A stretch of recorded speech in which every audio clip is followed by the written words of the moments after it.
नमस्कार दोस्तों, स्वागत है आपका हमारे YouTube चैनल एजू TMD में। दोस्तों, मेरा नाम है तिलक मौर्य और आज फिर एक बार मैं आपके लिए 10 ऐसे मोस्ट इम्पॉर्टेंट क्वेश्चन हम लोग यहाँ पर डिस्क्राइब करेंगे जो कि परीक्षाओं में बार बार पूछे जाते हैं। आप लोग देखिएगा कि आपके कितने क्वेश्चन इसमें ठीक हो पाते हैं। आप ज़रूर कमेंट करके बताइएगा मुझको कि मैंने 7 क्वेश्चन किए या 8 क्वेश्चन। दोस्तों, ये जीके के 10 ऐसे इंपॉर्टेंट क्वेश्चन हैं जो कि सभी परीक्षाओं में, चाहे वो एसएससी की हो, यूपीएसआई की हो, लेखपाल, एनटीपीसी, यूपी पुलिस या ऑल वनडे एग्जाम जितने भी होते हैं, उन सभी में कभी ना कभी ये प्रश्न पूछे गए हैं। तो ये दूसरा वीडियो है टॉप 10 जीके क्वेश्चन का। आगे भी मैं इसी तरह आपके लिए टॉप जो एमसीक्यूज हैं परीक्षाओं की दृष्टि से, वो मैं आपको लेके आता रहूँगा। तो चलिए देरी ना करते हुए वीडियो शुरू करते हैं। देखते हैं हमारा कौन सा है पहला क्वेश्चन। पहला क्वेश्चन ये आपकी स्क्रीन पे है। ये है, नॉर्वे में अर्धरात्रि के समय सूर्य कब दिखाई देता है? नॉर्वे में अर्धरात्रि के समय सूर्य कब दिखाई देता है? पहला ऑप्शन है हमारा 21 मार्च, 23 सितंबर, 21 जून या फिर 22 दिसंबर। नॉर्वे में अर्धरात्रि मतलब आधी रात में हमें वहां पर सूर्य दिखाई देता है, तो वो डेट कौन सी है? 21 मार्च, 23 सितंबर, 21 जून या फिर 22 दिसंबर? जल्दी बताइएगा दोस्तों। तो इसका जो सही आंसर होगा वो होगा हमारा 21 जून। ठीक है दोस्तों, 21 जून इसका सही आंसर होगा। मैं आपको और बता दूं कि ये जो 21 मार्च है, 21 मार्च को आपको याद आ रहा होगा कि जो सूर्य होता है वो हमारा किसी रेखा पर लंबवत होता है। कौन सी रेखा होती है जिस पर सूर्य लंबवत होता है 21 मार्च को? तो वो होती है हमारी विषुवत रेखा या फिर भूमध्य रेखा भी उसको कहते हैं। किस पे? भूमध्य रेखा। भूमध्य रेखा पे लंबवत होता है कब? 21 मार्च को। फिर वो ऊपर बढ़ता है, 3 महीने बाद सूर्य पहुंच जाता है हमारा कर्क रेखा पर। तो कर्क रेखा पर हमारा लंबवत होता है 21 जून को। और 23 सितंबर को क्या होता है? पुनः वो भूमध्य रेखा पर लंबवत होता है सूर्य। और 22 दिसंबर को मकर रेखा पर लंबवत होता है। तो ये भी हमें डेट याद रखनी है, कभी घुमा फिराकर दूसरे पॉइंट ऑफ व्यू से एग्जाम में क्वेश्चन पूछा जा सकता है। आइए देखते हैं नेक्स्ट क्वेश्चन क्या है। नेक्स्ट क्वेश्चन है हमारा, भारत के राष्ट्रीय आय की गणना किसके द्वारा की जाती है? भारत के राष्ट्रीय आय की गणना किसके द्वारा की जाती है? ए, योजना आयोग, बी, वित्त मंत्रालय, केंद्रीय सांख्यिकी संगठन या फिर आरबीआई, भारतीय reserve bank of India. Bharat के राष्ट्रीय आय की गणना किसके द्वारा की जाती है? तो इसका सही आंसर होगा वो होगा हमारा सी, केंद्रीय सांख्यिकी संगठन। नेक्स्ट क्वेश्चन देखते हैं।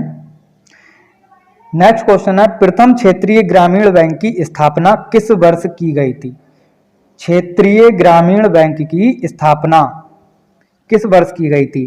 1977, 1976, 1975 या फिर 1974? जल्दी बताइएगा दोस्तों। हाँ, तो इसका जो सही आंसर है वो जाएगा 1975। कई बार एग्जाम में पूछा गया ये क्वेश्चन। नेक्स्ट क्वेश्चन देखते हैं। नेक्स्ट है, राष्ट्रीय पक्षी दिवस कब मनाया जाता है? तो ये तो काफी लोगों को पता होगा राष्ट्रीय पक्षी दिवस कब मनाया जाता है। ये कह रहे हैं कि 12 अक्टूबर को मनाया जाता है, 12 नवंबर को मनाया जाता है, 13 दिसंबर को या फिर 18 दिसंबर को मनाया जाता है राष्ट्रीय पक्षी दिवस। तो इनमें से जो सही आंसर होगा वो होगा हमारा 12 नवंबर। ऑप्शन बी, 12 नवंबर जो है हमारा सही आंसर होगा। ठीक है, नेक्स्ट क्वेश्चन देखते हैं। नेक्स्ट है, बहुत ही अच्छा क्वेश्चन है, ये भी 1-2 बार एग्जामों में पूछा गया है और आने के भी चांस रहते हैं इस क्वेश्चन के काफी। प्रसिद्ध पुस्तक द ओडेसिटी ऑफ होप के लेखक कौन है? द ओडेसिटी ऑफ होप के लेखक कौन है? सॉरी दोस्तों, द ओडेसिटी ऑफ होप के लेखक कौन है? ऑप्शन दिए हैं हमारे, डोनाल्ड ट्रंप, बराक ओबामा, सुंदर पिचाई, नयनतारा सहगल। ये 4 ऑप्शन दिए हैं। क्वेश्चन क्या है, एक बार ध्यान से फिर से सुन लीजिए। प्रसिद्ध पुस्तक the Audacity of hope, the Audacity of hope के लेखक कौन है? डोनाल्ड ट्रंप, बराक ओबामा, सुंदर पिचाई या फिर नयनतारा? हाँ, तो इसका जो सही आंसर होगा वो होगा बराक ओबामा, जो राष्ट्रपति रह चुके हैं कहाँ के, अमेरिका के। नेक्स्ट क्वेश्चन देखते हैं क्या है। नेक्स्ट हमारा, अत्यधिक वन उन्मूलन का सबसे अधिक खतरनाक प्रभाव किस पर पड़ता है। मतलब अगर वनों की कटाई हो रही है, वन लगातार खत्म होते जा रहे हैं, तो उसका प्रभाव सबसे ज्यादा किस पे पड़ना चाहिए।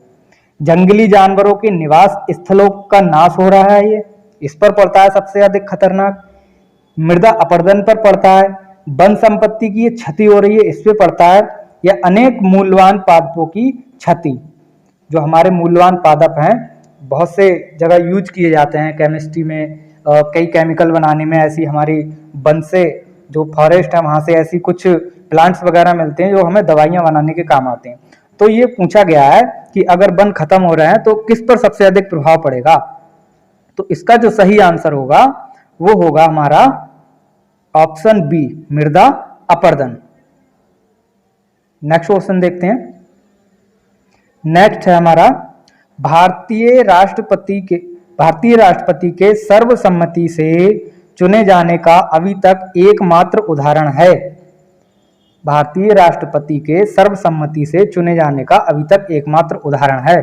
किसको मतलब राष्ट्रपति चुना गया था सर्वसम्मति से। Option A doctor Rajendra Prasad, doctor S Radhakrishnan, Neelam Sanjiva Reddy और डॉक्टर जाकिर हुसैन। तो ऐसे कौन से थे जो सर्वसम्मति से चुने गए थे। मतलब एक तरह से हम लोग कह सकते हैं कि ये निर्विरोध चुने गए थे। ऐसे कौन से राष्ट्रपति थे जो कि निर्विरोध चुने गए थे इसमें से। तो इसका जो सही आंसर होगा, कई लोगों को पता भी होगा, वो होगा नीलम संजीवा रेड्डी। नीलम संजीवा रेड्डी जो थे वो पहली बार निर्विरोध राष्ट्रपति चुने गए थे। कब के थे वो? छठे राष्ट्रपति थे देश के, उस समय छठवें राष्ट्रपति थे। आइए दोस्तों देखते हैं नेक्स्ट क्वेश्चन क्या है। अगला है, इनमें से कौन लोकसभा के कभी अध्यक्ष नहीं रहे हैं। इनमें से कौन लोकसभा के कभी अध्यक्ष नहीं रहे हैं।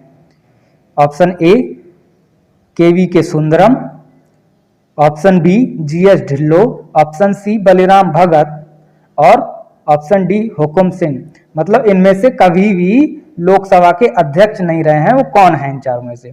तो इसका जो सही आंसर होगा वो होगा हमारा केवी के सुंदरम। नेक्स्ट क्वेश्चन देखते हैं।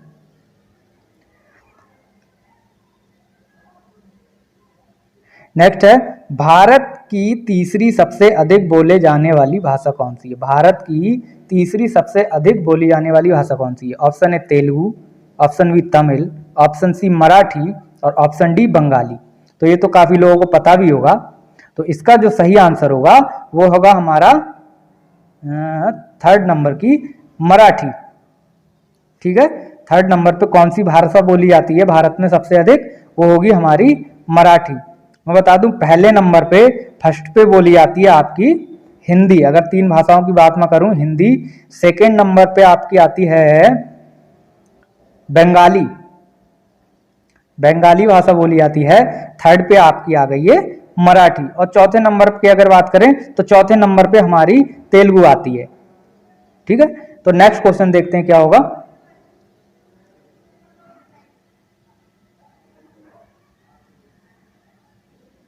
अगला क्वेश्चन है, विजयनगर के महान साम्राज्य के अवशेष कहाँ पाए जाते हैं। विजयनगर के महान साम्राज्य के अवशेष कहाँ पाए जाते हैं। जी विजयनगर की स्थापना किसने की थी, ये भी क्वेश्चन कई बार पूछा गया है। तो विजयनगर की स्थापना किसने की थी। दो भाई थे, एक का नाम था हरिहर और एक का नाम था बुक्का। उन दोनों लोगों भाइयों ने ये विजयनगर साम्राज्य की स्थापना की थी। लेकिन अभी यहाँ पर क्या पूछा गया है कि साम्राज्य, विजयनगर साम्राज्य है, इसके अवशेष कहाँ पर पाए जाते हैं। बीजापुर में, गोलकोंडा में, हम्पी में या फिर बड़ौदा में। बीजापुर में, गोलकोंडा, हम्पी या फिर बड़ौदा में।